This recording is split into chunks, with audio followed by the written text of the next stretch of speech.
Ether World was released a decade ago, originally designed as a dating simulation for female players. However, over time, it attracted more male players. The game allowed players to choose from a variety of characters, ranging from easy and efficient ones to extremely difficult and inefficient ones. Among these characters was one infamous for his sheer difficulty and terrible features. According to all degenerates, there was one who stood above them all, a player who had mained this character, Baek Yusol, for more than a decade. That degenerate was me, the pinnacle of degeneracy. Late at night, just as I was about to get some rest while enjoying a hot coffee, I noticed a new forum post. This made me wonder if there had been a recent update. I was surprised, after all, a dating simulator now having a final boss? I thought the game usually ended when you built close relationships with one of the characters. A comment by a user named Bunny Princess caught my eye. The post claimed that the final boss was unbeatable. According to her, the Dark Demon Dragon had a 99% magic resistance passive, no cooldown timer, and used magic absorption and exclusion skills simultaneously, making it impossible to defeat. I recognized Bunny Princess. She was a famous ranker. But what truly piqued my interest was the final boss itself. It made no sense for a monster with magic nullifying abilities to exist in a magic-based world. I wondered if this was a bug, especially since other users were reporting that their characters were being deleted. Then I saw it. The Dark Demon Dragon, the 13th moon of the Black Knight, had appeared. That meant the game's story had progressed to this stage. It seemed there was a cult-like organization called the Dark Demonic Humans, whose goal was to aid an otherworldly entity called Persona Gate in taking over Ether World. When they succeeded, the Dark Demon Dragon would emerge. Reading further, I was shocked. Persona Gate. I had always focused on player versus player and never paid much attention to the story. But now, the lore seemed utterly messed up. I realized I couldn't avoid this fight. And honestly, it wouldn't hurt to give it a try. So I logged into the game. The moment I did, I was met with a prompt informing me that I would be fighting the Dark Demon Dragon. Since my degenerate self had already maxed out, I chose yes. This was my chance. Time to show these rookies that I had surpassed Genshin Impact players in not touching grass. As soon as I logged in, I stood face to face with the Dark Demon Dragon. Now let me explain something about my character, Baek Yusol. He is the only character in the game who cannot use magic. Because of this, most experienced players refuse to use him. Basically, Bro is more useless than a side character, but at least he is still more useful than Sakura. You're goddamn right. However, he does have one single magic spell. As the dragon unleashed its breath attack, Baek Yusol stared in shock at its sheer power. But then, a sly smile crept onto his face. Because that spell, it was Blink, a skill that allowed teleportation up to 6 meters. Using Blink, I started dealing damage all over the Dark Demon Dragon, constantly repositioning to make myself a harder target. Keeping my distance, I focused on the dragon as it roared in pain. But there was a catch. Blink's direction was random. If I didn't manage my distance correctly, I could die instantly due to the speed impact. On top of that, the cooldown time and mana usage were absurdly high. Worse yet, the skill had a penalty. You could not move for 2 seconds after using it. This meant anyone could technically learn Blink, but almost no one used it. However, I had already mastered the skill most players did not dare touch. I had figured out how to direct my teleportation and even found a way to nullify its penalty. Most importantly, this skill didn't consume my mana because I had none. Unlike other magic spells, Blink was purely for movement. That was why I had become obsessed with Baek Yusol. Everything depended on my skill alone. For 10 years, I had played this character. And now, the system resounded with a message. You have defeated the final boss, the 13th moon of the Black Knight. I was stunned. It was over. Just like that? Sure, I was covered head to toe in ancient artifacts, but still Baek Yusol was the most underpowered character in the game. The victory felt surreal. I was about to post my triumph and flex on the useless players in the community when the screen turned red. A new message appeared. The wrong ending has been reached. 90% of Ether World is being destroyed. I was completely caught off guard. I blankly stared at the screen as another prompt appeared. Among countless players, you are the closest to attaining the true ending. What? That made no sense. Etherworld had multiple endings, not a true ending. Before I could process it, the world I had spent a decade in began crumbling. Then, another message appeared. Reach the true ending. At this point, my last 2 brain cells, already unfamiliar with the outside world, were annihilated. Before I could react, I was teleported away. My room fell silent, as if I had never been there. I opened my eyes, gasping for air. I found myself lying on the floor in an unfamiliar place. My head throbbed in pain as I struggled to comprehend what had happened. Where was I? As I looked around, my eyes landed on a mirror. Something about it caught my attention. I stood up and walked towards it, and then I froze. The reflection staring back at me was Baek Yusol. Just then, the space around me began to warp. I immediately became alert, and then in front of me, a system tab appeared. Episode 1, Escape the Chase. Seeing this, I immediately recognized it. This was Baek Yusol's prologue quest. I couldn't believe it. As I reached into my pocket, I found exactly what I expected, the entrance certificate to Stellar Academy. I was now Baek Yusol. No matter how much I didn't want to believe it, I had to be logical. A voice had told me to reach the true ending. But as far as I knew, Etherworld did not have a true ending. My eyes lit up. For 10 years, no one had managed to find the true ending. But now I was here. However, this wasn't the time to think about that. I turned toward the door and realized something terrifying. In the game, right after Baek Yusol wakes up, the people hunting him burst into his location. Peeking out the window, I saw them. Instantly I hid. This was bad. One of the men outside noticed something. He called for his group, ordering them to search the hut. I was panicking. There was a limit to how long I could evade them. Fighting wasn't an option. What should I do? Then, a system prompt appeared. Blink is available. I was stunned. I could use it this early? I have a body that suffers from magic leakage syndrome. Since I cannot accumulate mana, the only hope I have is the spell that I have mastered for decades. Back at the present, seeing I could use Blink, I realized I could go 9 meters, but the cooldown is 3 seconds, and the maximum charge is once for now. Seeing this, it was as if the system was telling me to blink. But the difference was that before, I used to control the character by mouse and keyboard, but this time, I had to really use the ability physically. The group came charging to the hat, their footsteps getting closer and closer with each passing moment. I knew I had no choice and should take action, as they were already here, and there was no time left. The only choice I had was to use Blink. Getting closer, the chasers were surprised as they saw me sprinting away, which made them fully commit to chasing me. This was the first part of the tutorial. I needed to avoid the pursuers by using Blink. I knew the pursuers had magic boots, which made them faster than me. The only option for me to gain distance and escape was by using Blink. I needed to calm down, focus, and try using Blink, since I had mastered the ability to the point that it became like a third nature to me. The guards were covering the distance so quickly that I was surprised at how fast they caught up to me. The only disadvantage of this spell is that if the user fails to control his distance, they will collide with an object and die instantly.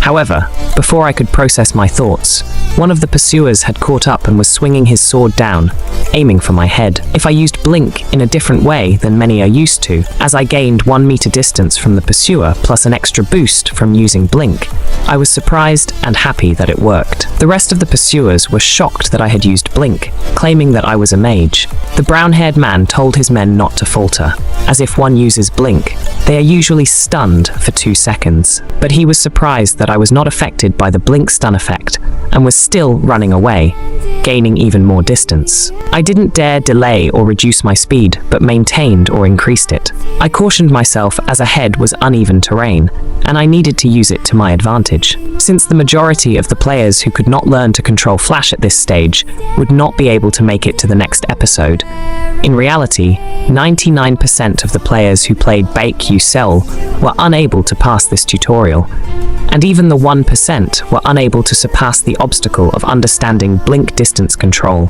and continuous blinking. Without delay, I had to trust my years of perfection and used continuous blinking with blink distance to swiftly get myself through the terrain. The pursuers were stunned that I was able to use blink in such terrain, asking if I had gone insane. The brown-haired man, seeing I was getting away, called for those who could use magic to come forward and attack me from a distance.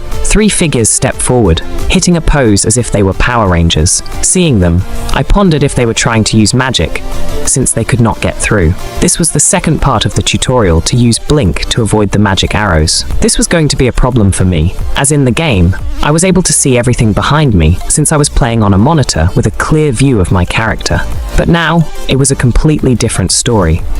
A system tab appeared as magic leak syndrome was being used, which gave me 2 derivative skills, Sixth Sense and Cognitive Acceleration. As the arrows got within the range of my Sixth Sense, I could see all of them quite clearly, and with Cognitive Acceleration, I was easily able to evade them. Seeing this was my chance before the next wave of attacks came in, I used Blink as a lightning arrow attack, descended on my previous location with great power and force. I was able to evade the attack, and the area I was in was seriously destroyed. Seeing this, I knew I had survived by a whisker, but I had no time to rest, as I needed to continue running away. I knew I was approaching the last part. My body was aching from exhaustion, but I knew safety was close if I persisted.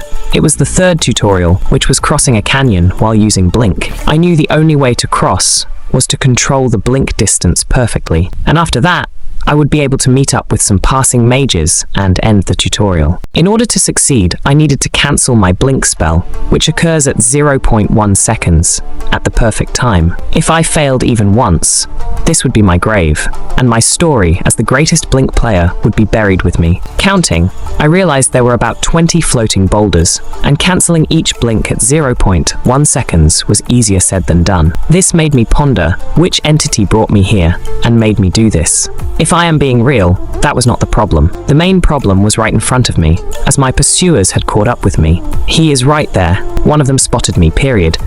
I did not expect them to be this close, as I knew the distance between me and them was about 100 meters. Since my blink had a 3-second cooldown, it wasn't enough for me to cross. Seeing this, I had to make a second option, and the highest chance of my survival now was likely to kill all of them. Finding a place to position and hide myself from my pursuers, I could not help but think this was a crazy idea. How could I kill a bunch of people when, even before I became Bakyu Soul, I had never been in a single fight? I knew that if this were the game, it would have been impossible for me to attack those who were after me. But this was my new reality, and there was no rule stating I had to follow the game's system. The thought of killing someone didn't bother me at all. It wasn't about them being my parents' enemies as per the story. No, it was because I knew I could win. As the saying goes, desperation makes the unthinkable possible, but courage turns it into reality. They had finally arrived. Slowly, I began to draw my knife, gaining courage. The moment I revealed myself, the brown-haired man spotted me. "Catch that fucking rascal," he ordered. The rest of the pursuers rushed toward me, their eyes locked on me like wolves hunting prey. "Yes, sir," they responded in unison. I readied myself as I watched them charge, their weapons drawn and ready to kill. "You think you can fight us alone? Idiot, you are done for," one of them sneered. As soon as they entered my 9-meter blink distance, I swiftly activated Blink. The sound of flesh being pierced echoed through the air. The brown-haired man froze, his eyes wide with confusion. The pursuer didn't realize what had happened at first. He stood still, puzzled as to how I had appeared before him in just a split second. Then it hit him. His body lurched as he spat out a pool of blood, his vision blurring from the sheer force of the impact. Warm blood splattered against my face, yet my resolve did not waver. If the situation were reversed, they would not hesitate to do the same. The clear sensation of blood running down my fingertips did not evoke guilt. After all, I was only killing for my survival. I slashed his throat and, with a powerful shoulder slam, sent his collapsing body hurtling into the rest of his comrades. The brown-haired leader and the remaining pursuers instantly became alert. They now understood that if they weren't careful, they too could become my prey. Seizing their hesitation, I took off running, creating distance. My blink spell had a 3-second cooldown, and I could not afford to waste it. Chase after him. Do not let him escape at any cost. Chop off his limbs if you have to. Just make him stop, the brown-haired man barked.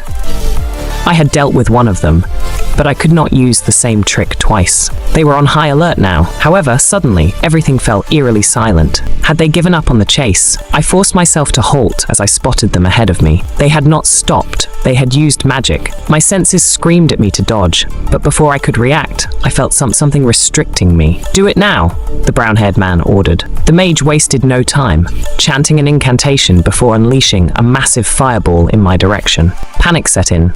Fireballs were closing in on all sides, leaving me with no way to escape. Annoyed, I scoffed internally. Was it really this serious? This nigger out here asking if it is that serious, after he butchered one of their men. Spotting a ridge within my 9-meter radius, I reached my hand toward it. In a desperate bid for survival, I activated Blink at the last second. Just as the fireballs impacted, an explosion rocked the ground, leaving behind a massive crater, smoldering with red-hot embers. The pursuers stepped forward to assess the aftermath. Serves him right for being cocky and acting up, one of them sneered. But as they surveyed the destruction, the brown-haired man furrowed his brows. Something was off. There were no traces of my body. His senses screamed danger. Slowly he looked up. There I was. One of the peculiarities of Blink was that a user maintained the same momentum before and after teleporting. Using it mid-air, I came down with a deadly strike. The mage barely had time to react before my blade slashed through him. His body crumpled to the snow, blood seeping into the white surface. Even in death, his eyes held disbelief. The brown-haired man stood frozen, dumbfounded by what he had just witnessed. I stood amidst the carnage, my breath ragged from exertion. Only 2 pursuers remained. I had to finish this quickly before reinforcements arrived. You are a canny one. That is some insane speed for a mage.